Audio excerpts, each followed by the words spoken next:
Hi, my name is Roberto, and in this video I want to talk to you about behavioral science, and specifically I actually want to talk to you about one specific psychologist, one very influential, widely renowned psychologist, and I want to make a tribute to him.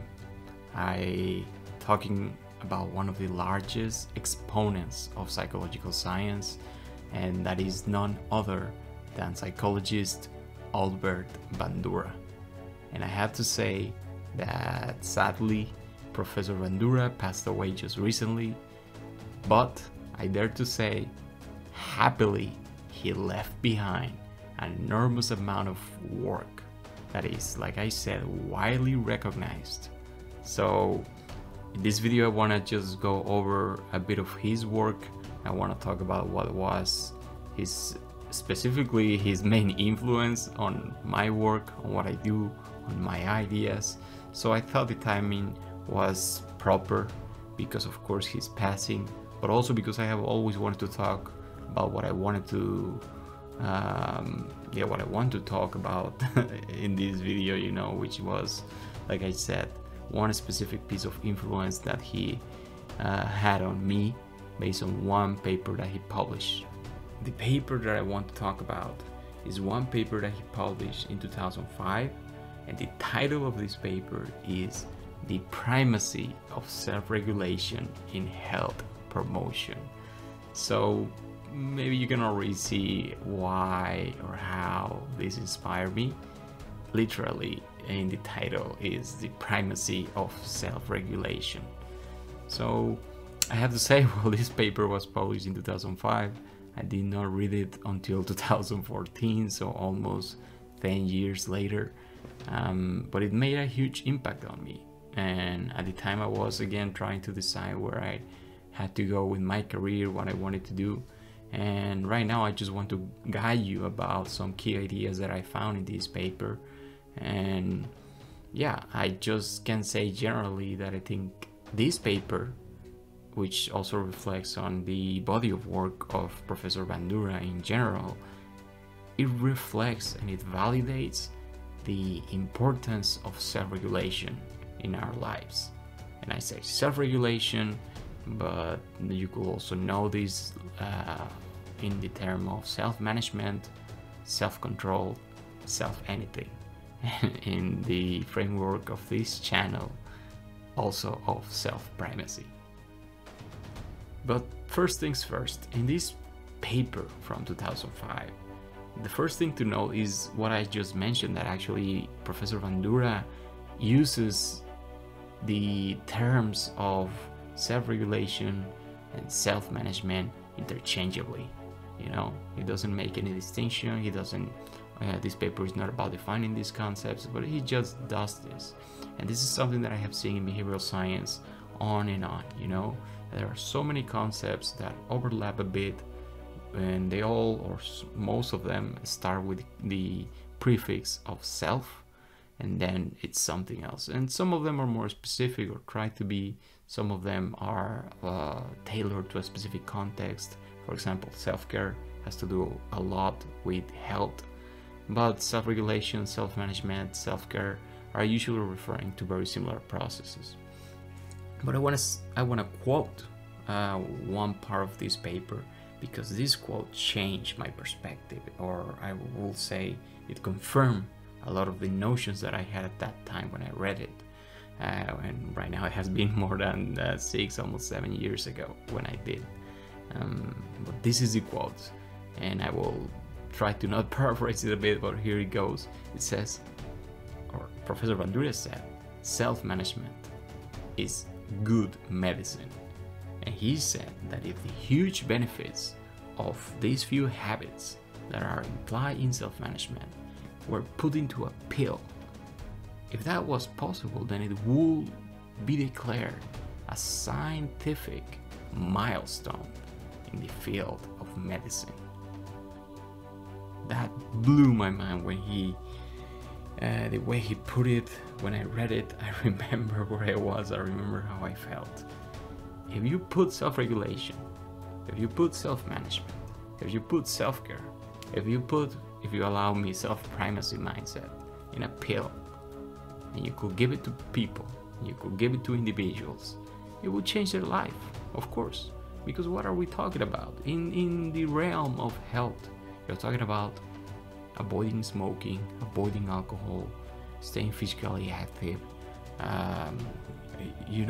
managing stress, managing our activities, pursuing our goals. If we could put this into a pill, of course that would change the field of medicine. It would change the world. But of course that was a very he was trying to make a point. He was trying to sell the idea that self-regulation is so important in our lives. And then he moves on in this paper and he starts laying down these kind of principles about self-regulation, principles that I will also consider self-evident. At one point, for example, he says, individuals continuously preside over their own behaviors.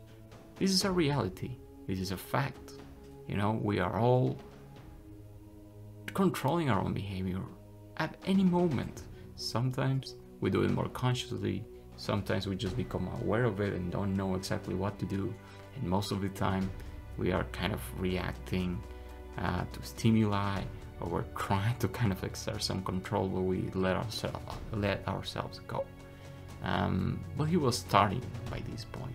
And one of the key statements that he made following this line is that no matter what factors can influence us in this process of controlling our own behavior, if we want to achieve lasting behavioral changes, and I'm quoting him, to produce lasting behavioral changes, it was only possible to do so if individuals develop the means to exercise control over their motivation and over their own behavior. So that's what he's saying. He's saying, no, it doesn't matter so much what happens outside. It doesn't matter what other factors you can talk about. The key factor here is how each one of us can actually exercise control over our motivation, control over our own behavior. So I just said here, you can see how he started to shape or to basically confirm and guide my mind into what I now try to promote as the self-primacy mindset. And he moves on.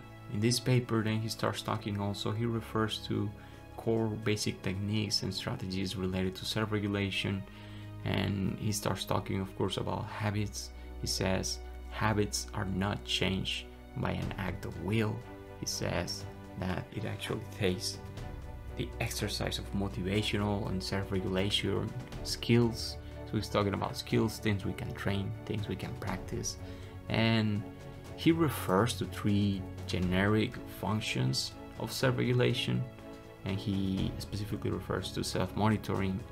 He refers to the adoption of goals, goal setting. And he also describes self-reactive influences. And he talks, for example, about setting up incentives for ourselves or looking for social support in our goals. So he's saying, okay, you need to monitor things, you need to have a clear goal, and you also need to set up some kind of incentives, set up some kind of pressure for yourself. And that's the way you can start controlling self-regulation. So in this paper, like I said, so far, he just starts laying down fact after fact that just blew my mind at that time. And I'm sure, even though this is, just one paper by him, it probably had an impact on many people who read it. And I assure you that if you can get your hands on this paper, it's very accessible. At this point in 2005, Bandura was already a legend in the field, so he just lays down all these principles, and it's very, very, very influential what he's saying, what he's transmitting. So what is the next point? In the next point, even in 2005, which is already some time ago, he lays down also some issues with behavioral science, and he starts talking, and what I hinted about before, that there are so many overlapping topics, there are so many overlapping terms that sometimes make things confusing in science. And then if it's confusing for scientists, then when they are communicated, they tend to be also unclear for the general public. So when people talk about self-management, when people talk about self-regulation, people are already wondering, okay, what is this and what is the other? Is there a difference? What am I talking about? Or what am I supposed to understand? But it's not just that. Bandura in this paper talks about the theories behind behavioral science, and they face the same problem where they use similar terms to refer to different things, or maybe sometimes they are more specific in certain terms, or certain terms are used more broadly, and this creates confusion. Sometimes he also mentions that it fractionates the knowledge or the concept that is trying to be captured. So yeah, this is a problem that already in 2005, and probably I know for a fact even before that, there were researchers already noting this is a problem. Theory building in science is a problem. And part of what I'm trying to do also with this channel and with my own career as a psychologist and as a researcher is to not only involve scientists in this process of finding the right terms or of defining the concepts. I feel that we need the general public to do this. It cannot be from our ivory tower where we decide what's what. Sure, science has its methods, but it has to make sense in the end. And that's one of the points that also Bandura later addresses, and I will talk about it. Specifically, he says, almost at the end of this paper, that one of the merits of psychological theories, and I will say of scientific knowledge, should be, or must be, its social utility. He literally says this. He says it's not just about how good it is, how good a theory is in explaining or having predictive power, to make hypotheses or confirm them and then keep building that. It's not just about that. But he also says they should have some social utility. And he defines it also as a kind of operative power to guide psychological changes.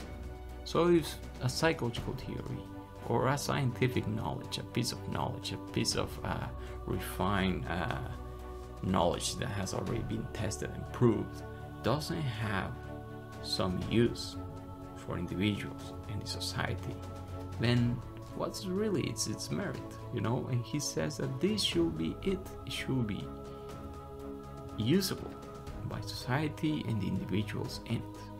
And he actually nails down one of the potential applications or one of the potential operationalizations of this social utility, and that is actually what I study now, because he starts talking about the development and the implementation.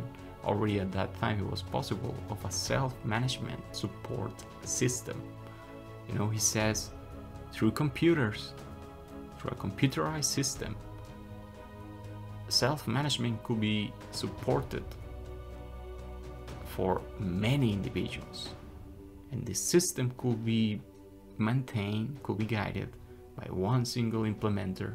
That's how he puts it. So Professor Bandura at that point was already hinting towards the potential of technology to support our behavior, to support our self-regulation, to help us stay healthy, to help us pursue our goals.